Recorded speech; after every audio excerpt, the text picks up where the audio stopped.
But if I had you back, I'm running to it.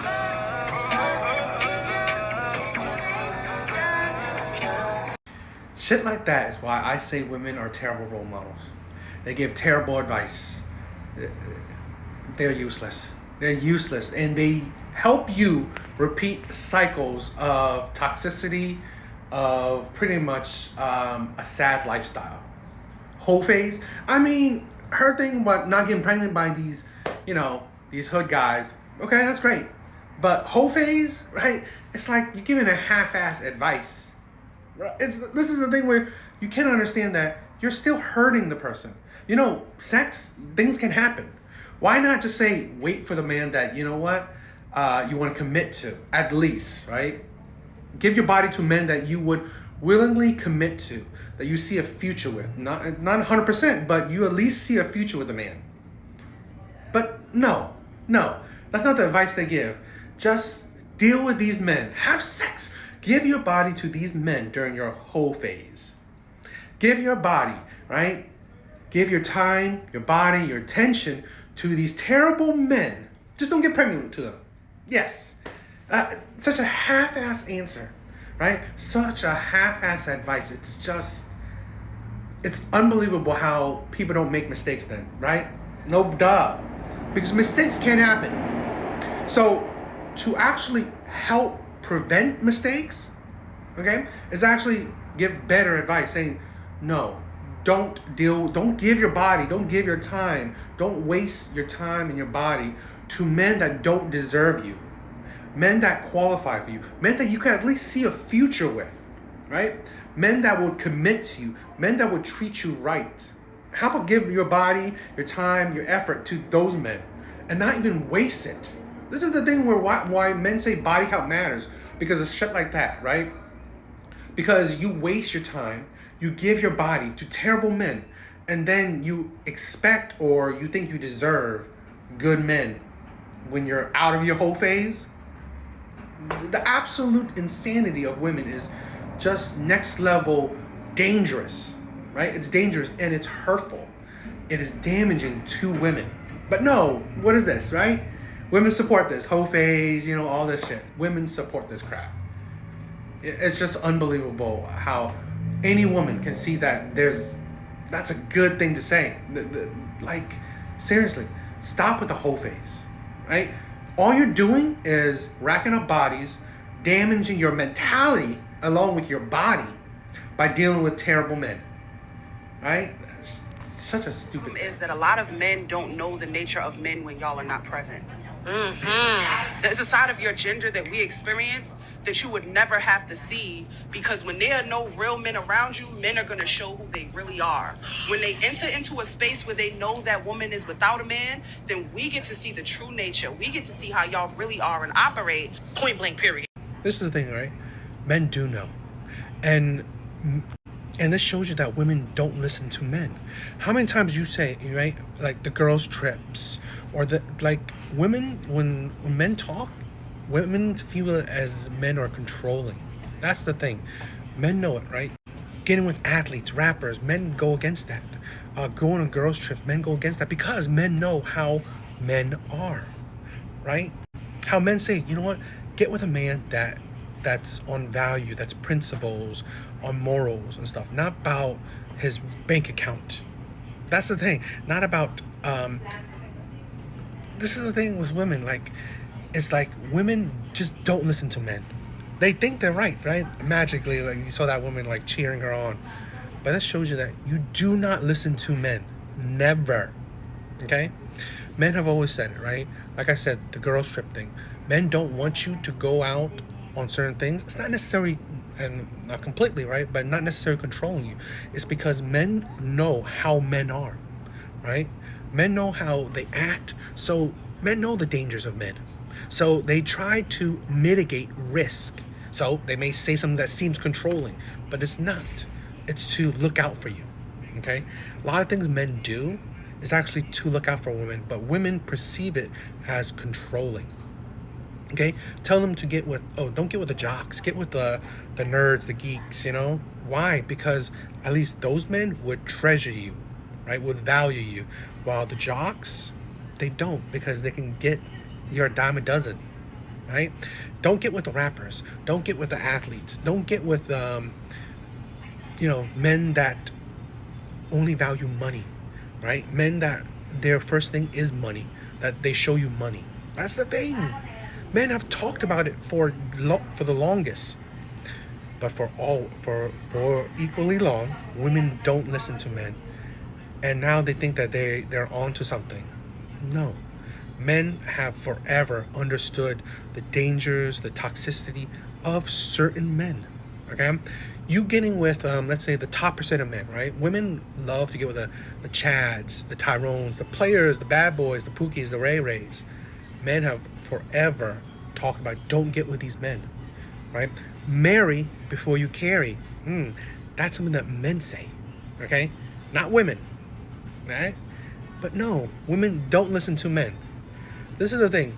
Women never listen to men's advice because they will always deem it as controlling, right? I just had an argument with a woman saying, I'm saying, don't do the whole face.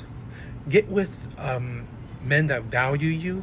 Don't waste your time. Don't waste your body on terrible men. Get with men that you can see a future with. I got arguments that say, oh, you don't control women. Ain't that something, right? Women tell me don't control other women. I'm not controlling anyone. I'm giving advice. I'm giving a perspective that, you know what, is beneficial. But, again, in women's eyes, when men say anything, it's controlling. So really, do you even listen to men? Do you even know how men think? Don't. Because women do not care. Women do not care what men say. Women do not care what men think. Right? Because they will automatically deem it as controlling. So, women are adults. They have the autonomy to make their own choices. So, don't blame men, right, for your actions. Women like this, they deal with those men. They'll deal with the terrible men that other men already know that you shouldn't deal with, right? Fathers know that you shouldn't deal with these men, yet you don't care. You don't listen to the fathers. You don't listen to other men. You do what you want to do. And that's the craziness. When you, as adults, right, choose your own man, and those men turn out to be terrible, you blame other men.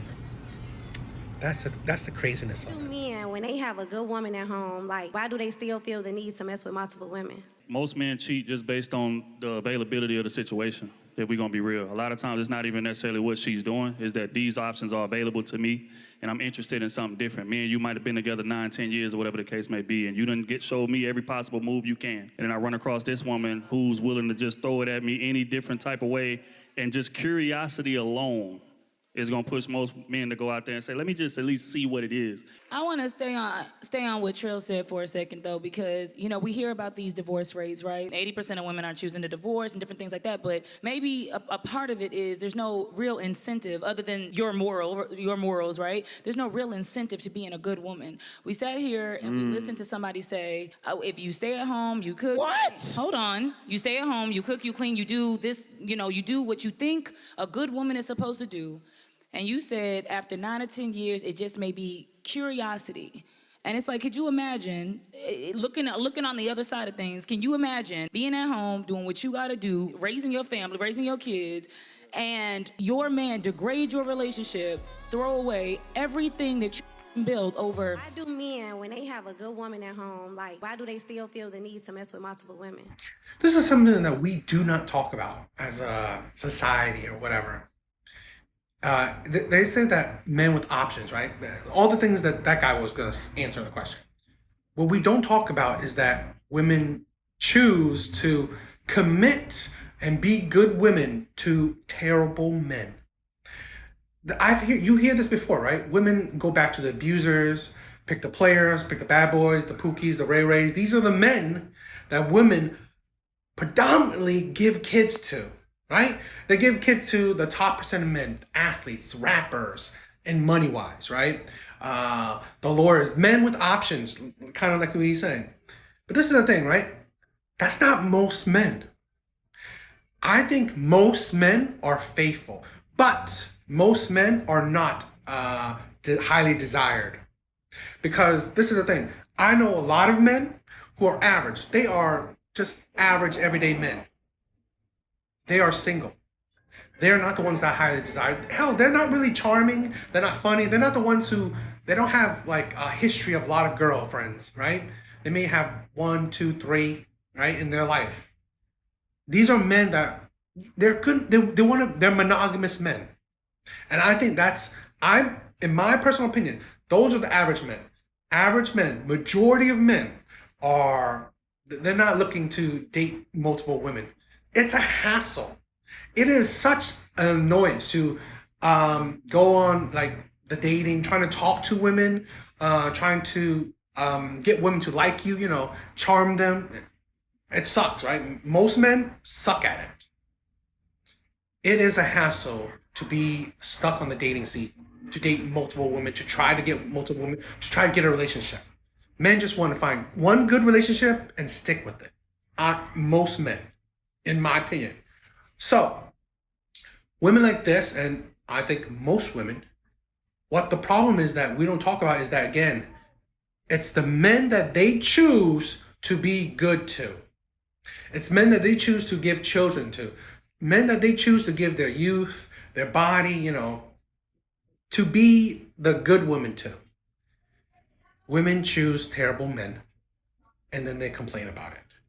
That's the thing, right? They're faithful to terrible men, and they complain about it.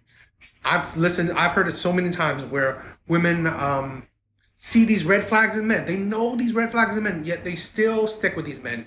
They still give children to men. Later on, they insult these men. Like, oh, these are deadbeat fathers. These men are terrible. Ooh, I can't. He's disgusting, or I hate him, and this shit. Like, you chose these men, right? You chose bad men, and then now you regret it. That's the thing. We don't talk about it enough that women, right, choose to be good women to bad men. And I don't think that's most men. Because again, most men, in my opinion, they're single. They're not the charming type. They're not the player type. They're not the ones that go on multiple dates with multiple women, have high body counts. No, most men are just average. They are geeky. They're dorky. They're uncharming, right? They're not funny. They're not that good looking. They're not that tall. They don't make that much money. They're average men. That's most men. Okay? They're shy. They're awkward. Most men are, in my opinion. Okay? Most men, just like the marriage rates, right? How women don't necessarily are attracted to these men. So they kind of leave these men. Or they're not interested in men. They don't talk to these men. Or they don't notice these men. That's the issue, right? But women get with the men that they do notice, that they like, that charm them up, that these men are good looking and all that shit, right?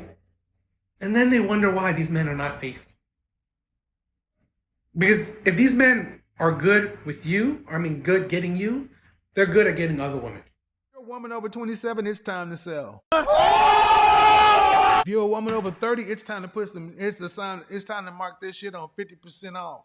If you're over 35, it's time to put that shit on clearance. If you're at 40, it's time to put that shit at the outlet. If you're at 50, Salvation Army. Oh! Yeah, 27, time to sell.